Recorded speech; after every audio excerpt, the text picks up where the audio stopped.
আমরা যেই জায়গাটিতে দাঁড়িয়ে আছি তার পিছনে যে বিল্ডিংটি, সেই বিল্ডিংটির নাম কোজি কটেজ। বেইলি রোডের এই বিল্ডিংয়ে ২০২৪ সালে ২৯শে ফেব্রুয়ারি লিপ ইয়ারের শেষ দিন, সেদিন এক মর্মান্তিক দুর্ঘটনা ঘটে। যে দুর্ঘটনায় ৪৬ জন মানুষের প্রাণহানি হয় এবং আহত হয় আরও প্রায় শতাধিক। এই বিল্ডিংটিতে যেমন অগ্নি দুর্ঘটনা হচ্ছে, এই ধরনের ঢাকা শহরে প্রতিনিয়তই নানা ধরনের দুর্ঘটনা ঘটছে। শুষ্ক মৌসুমে এই দুর্ঘটনা বেশি হলেও সারা বছরই কম বেশি এই দুর্ঘটনা হয়ে থাকে।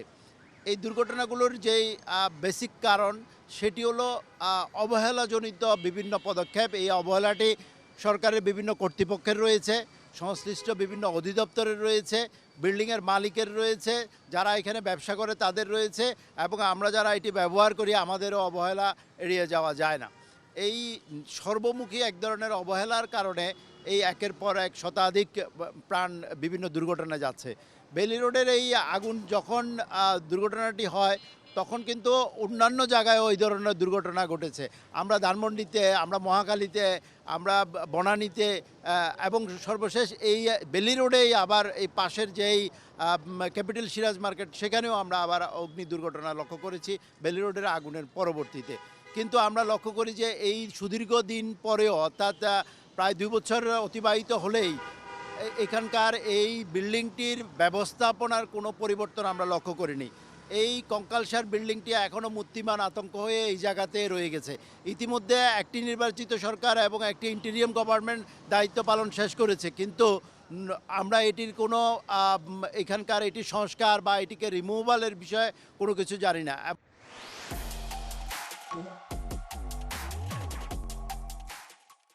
এমনকি এই দুর্ঘটনার কারণে যে তদন্ত কমিটি হয়েছে, সেই তদন্ত কমিটির পূর্ণাঙ্গ রিপোর্ট পর্যন্ত দেওয়া হয়নি। অথচ কি বিভীষিকাময় অবস্থা সেদিন সৃষ্টি হয়েছিল। সেই দিন রাত ৯:৩০টার দিকে এখানে এই দুর্ঘটনাটি শুরু হয়, আগুন লাগে।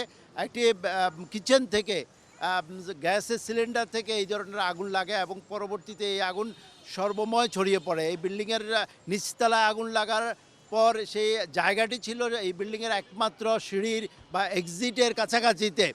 এই এই আগুনটি যখন লাগে তখন এখানে স্বল্প পরিসরে এটি ছিল, কিন্তু এই আগুন বন্ধ করার জন্য পর্যাপ্ত স্থানীয় ব্যবস্থা না থাকার কারণে এই আগুনটি খুব দ্রুত ছড়িয়ে পড়ে এবং শুধুমাত্র আগুনে পুড়ে না, আগুনের যে ধোঁয়া আছে সেই ধোঁয়াতে আক্রান্ত হয়ে একের পর এক মানুষ সেখানে নির্বিচারে মারা যায়।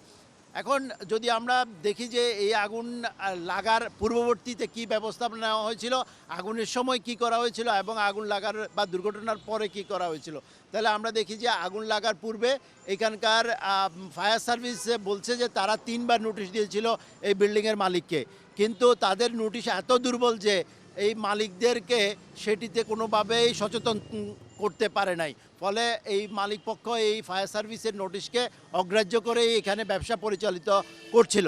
দ্বিতীয়ত, এই আগুন লাগার পরবর্তীতে আমরা এই আগুন নির্বাপনের জন্য এখানে আমি নিজে আমার পরিজনসহ এই বিল্ডিংয়ের ৪ তলায় আটকা পড়েছিলাম আগুনের দিন, এবং আগুন লাগার পরে ছাদে যাওয়ার কারণে মহান আল্লাহর অশেষ রহমতে আমরা হয়তো বেঁচেছি, কিন্তু সেদিন যে ৪৬ জন মানুষ মারা গেছে তারা ছাদ পর্যন্ত পৌঁছাতে পারে নাই, তারা দ্বিতীয় তলায় থেকেও মারা গেছে। অর্থাৎ এই যেই জায়গা থেকে লাফ দিলেও মানুষ নিচে নামতে পারত, কিন্তু এটি একটি গ্লাসমেড বিল্ডিং হওয়ার কারণে সমস্ত ধোঁয়াগুলো এখানে ট্র্যাপ হচ্ছিল। কার্বন মনোক্সাইডের ট্র্যাপের কারণে অধিকাংশ মানুষ মারা যায়। আগুনে পুড়ে যতটুকু না মানুষ ক্ষতিগ্রস্ত হয়েছে, তার চেয়ে বেশি গ্লাসে ট্র্যাপে পড়ে মানুষ বেশি আক্রান্ত হয়েছে। এই আগুন লাগার পরবর্তীতে আগুন নিবানোর জন্য যেই সক্ষমতা দরকার ছিল, আমরা দেখেছি যে ফায়ার সার্ভিস দ্রুত আসলেও যে ইফিশিয়েন্টলি আগুনটা নিভাবে সে জায়গায় সেটি করতে পারে নাই। ফলে ৯:১২টায় যে আগুন লাগে সেটি বন্ধ করতে করতে ১২:১২টা বাজে, এবং এই ৩ ঘন্টার মাত্র একটি বিল্ডিংয়ের আগুন নিয়ন্ত্রণে আনার জন্য ৩ ঘন্টা সময় লেগেছে। তার অন্যতম কারণ এই বিল্ডিংয়ের ফায়ার সার্ভিস যাওয়ার মতো যে সিঁড়ি বা যেই গমনাগমনের পথ থাকার কথা সেটি যথেষ্ট ছিল না। সিঁড়িগুলোতে ব্যবহার করা হয়েছিল কমার্শিয়ালভাবে, সিঁড়িগুলোতে অনেক গ্যাসের সিলিন্ডার সহ অন্যান্য আসবাবপত্র ছিল, এবং একমাত্র লিফটই আগুনের কারণে বন্ধ হয়ে যাওয়ার পরে যোগাযোগই বিচ্ছিন্ন হয়ে যায়। ফলে ফায়ার সার্ভিসের উঁচু ক্রেন আনা পর্যন্ত উদ্ধার কাজ ব্যাহত হয়েছে এবং আগুন লাগার পরবর্তীতেও আমরা দেখেছি যে সাধারণ মানুষের অতি উৎসাহের কারণে আক্রান্ত লোকদেরকে এখান থেকে নেওয়ার ক্ষেত্রে বিলম্ব হয়েছে। সার্বিক ব্যবস্থাপনায় আমরা ধীরগতি লক্ষ্য করেছি, যে কারণে হতাহতের পরিমাণও বৃদ্ধি পেয়েছে। আমি দেখেছি যে প্রায় সময়, যেহেতু আমার বাসাও এখানে, কিছু লোক এসে এই বিল্ডিংয়ের সামনে কান্নাকাটি করে আমি দেখি। যেহেতু আমি নিজেও ভিকটিম ছিলাম, আমি তাদেরকে অনুভব করতে পারি। তাদের সাথে কথা বললে জানা যায় তাদের নিকটজন স্বজনহারা তাদের যে কষ্ট, এই বিল্ডিংকে দেখে তাদের কষ্টটা আরও বাড়ে। যারা এই এলাকায় বসবাস করে, বিশেষ করে শিশুদের কথা বলতে হয়, সেই শিশুরা এই কঙ্কালসার এই বিল্ডিংটি দেখে তাদের যে আতঙ্ক, সেই আতঙ্কটা আরও বৃদ্ধি পায়, তাদের যে ট্রমা সেটি আরও বৃদ্ধি পায়। এই 2 বছরেও যদি শহরের কেন্দ্রস্থলে থাকা একটি জায়গা পোড়া অবস্থায় এরকম থেকে যায়, তাহলে এটা খুবই দুঃখজনক। এই শহরের যে ম্যানেজমেন্ট, যে প্রশাসন, যে গভর্নেন্স, সেটির উপস্থিতি সন্দেহ লাগে যে তা আছে কিনা। তা না হলে এই ধরনের একটা বিল্ডিং নগরের কেন্দ্রস্থলে বেলি রোডের মতো এরকম জমজমাট জায়গায় আগুন লাগা 2 বছর পরেও এইভাবে থেকে যায়, অন্ততপক্ষে এটি ঢেকে দেওয়ার ব্যবস্থা সেটি করার জন্য তো কোনো নতুন করে কোনো প্রকল্প বা কোনো কিছু প্রয়োজন ছিল না। সেই ন্যূনতম যে ব্যবস্থাপনাটুকু সেটি করতেও আমরা ব্যর্থ হয়েছি, এটি খুবই দুঃখজনক। আমাদের প্রত্যাশা এখানে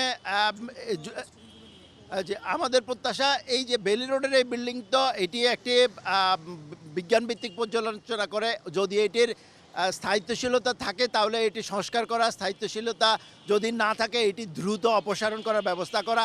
একই সাথে এই শহরের প্রায় প্রত্যেকটা বিল্ডিংয়ে ঝুঁকিতে রয়েছে, পর্যাপ্ত ড্রিল হয় না ফায়ার সার্ভিসের। বিশেষ করে কমার্শিয়াল বিল্ডিংগুলো যেগুলোতে বিভিন্ন রকমের রেস্টুরেন্ট রয়েছে, সেগুলোতে ফায়ার ড্রিলের ব্যবস্থা করা, ফায়ার সার্টিফিকেট নেওয়া এবং সিটি কর্পোরেশনের তদারকির মাধ্যমে ইন্সপেকশনের ব্যবস্থা করা খুবই জরুরি। তাহলে ঝুঁকিপূর্ণ বিল্ডিংগুলোকে সহজে আইডেন্টিফাই করা যাবে এবং সবচেয়ে জরুরি যেটি, ঝুঁকিপূর্ণতার যে সাইনবোর্ড সেটি যাতে প্রত্যেক বিল্ডিংয়ের সামনে বাধ্যতামূলক থাকে, তাহলে নাগরিকরা সচেতন হবে।